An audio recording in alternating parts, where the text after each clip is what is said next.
209 کلو اردوای فاریاب کې 9 طالبان وژل شوي او کرنې وزارت وايي سږ کال په ټول هیواد کې 14.5 میلیونه نیالګي کینول کیږي.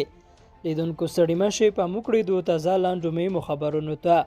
افغان چارواکي په فاریاب ولایت کې د 9 وسلوالو طالبانو د وژل کېدو ادعا کوي.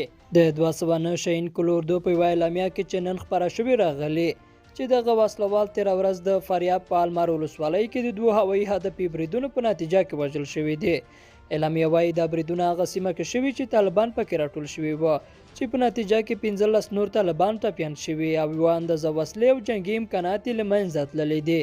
وسلوالو طالبانو تر اوسه په دې اړه څه نه دي ویلي او نن په هیواد کې د نیالګیو کینولو د ملي ورځې په توګه ونمانځل شوه.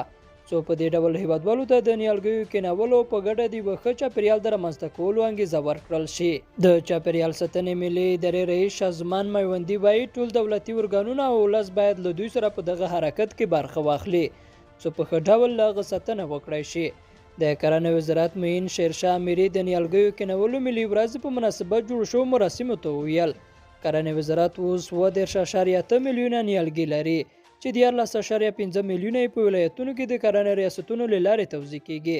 یا د مراسمو ته د کابل والي یعقوب حیدري ویل دوی د ټولو ارګانونو ترمنځ ښه همغږي رامنځته کړې او خلکو ته د نیالګیو کینولو په اړه یې ښې سپارښتنې کړې دي. د هغه په خبره د ښه ژوند کولو لپاره ښه چاپیریال ډېر اړین دی او د ښه چاپیریال رامنځته کولو خپله د خلکو مسؤلیت جوړیږي. لیدونکو ملتیا مننه ښې چارې